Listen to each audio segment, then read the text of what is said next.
flesh out the next couple of weeks for you. First up, we're gonna get Oddworld New and Tasty. Then, before July is out, we'll have The Last of Us Remastered. But what do they have in common?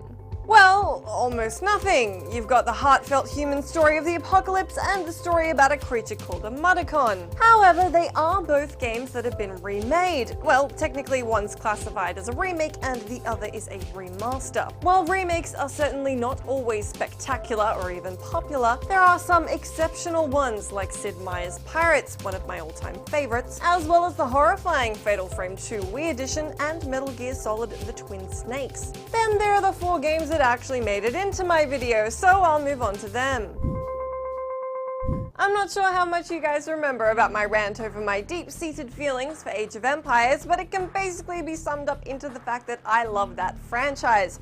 Also, apparently do a lot of you, since just last year Age of Empires 2 got its own HD remake.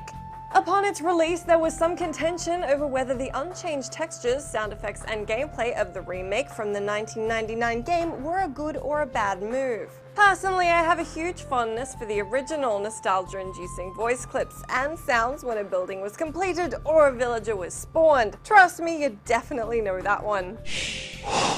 What was worked upon for the remaster was the fact that the game runs very well on modern PCs, where it didn't before. And since it moseyed over to Steam, the game is now compatible with the mod-filled workshop and includes an exclusive second expansion pack. The online multiplayer has been improved, which has spawned an active community, and it's still unapologetically old school. If pouring hours into campaigns and slow-paced real-time strategy gameplay was never your jam, then maybe leave this one be. But Age of Empires 2 is still an old-school strategy classic.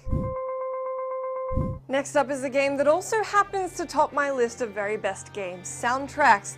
We may not have been given Half-Life 3, but we got the best consolation prize in the cereal box, Black Mesa. Built in the Source engine, Black Mesa is technically a mod, but distributed on Steam thanks to fan attention through Steam Greenlight. The game is a concoction by CROWBAR Collective, who totally remade 1998's Half-Life, with more varied environments and more challenging and realistic gameplay, thanks to Source's physics engine. This impeccable remake has had real heart and soul poured into it by the 40-person dev team of volunteers, and it really shows. Valve themselves said prior to release that they were as eager to play Black Mesa as everybody else. Whether or not you've played Half-Life recently or at all, Black Mesa is worth your time. But just keep in mind that the game's later stages are still in production for a future release. Sony have been touting how awesome remakes are because they let gamers experience masterpieces that they may have previously missed out on. Nowhere is this more true than the Ico and Shadow of the Colossus collection on PS3. Team Ico originally developed these games for the PS2, where they suffered from scarce availability in the case of Ico, and near unplayable frame rates in the case of Shadow of the Colossus. For the remasters, the enchanting stories and gameplay were left untouched, but the graphics were remastered for 1080p displays, the frame rate issue was sorted out, and now you could play Ico without paying $150 for it on eBay. These are brilliant examples of a well-chosen remaster, where the process helped fix and get the games into the hands of a wider audience. Finally, we've got the fabulous Resident Evil remake for GameCube. While those camera angles still make me want to tear out my eyeballs and wear them as a hat, the remake was a serious step in the right direction for the 1996 survival horror game.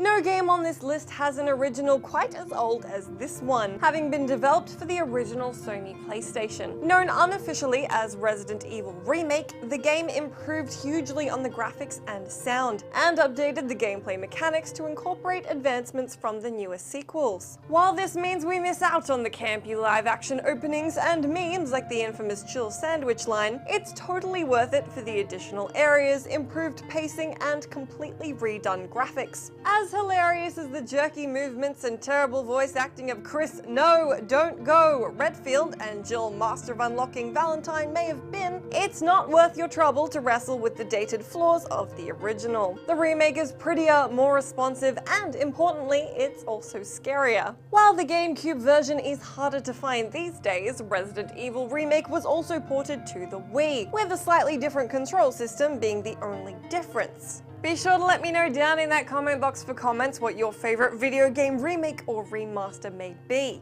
And in the meantime, since we won't be playing the original Resi anymore, let's enjoy some of these infamously terrible lines. I'm gonna go back and listen to the Black Mesa soundtrack. I will see you soon. But how about you, Barry? I have this. Thank you. I'll take this then. No! Don't go! That was too close. You were almost a Jill sandwich. You're right. It's not just a poisonous snake. It's a monster!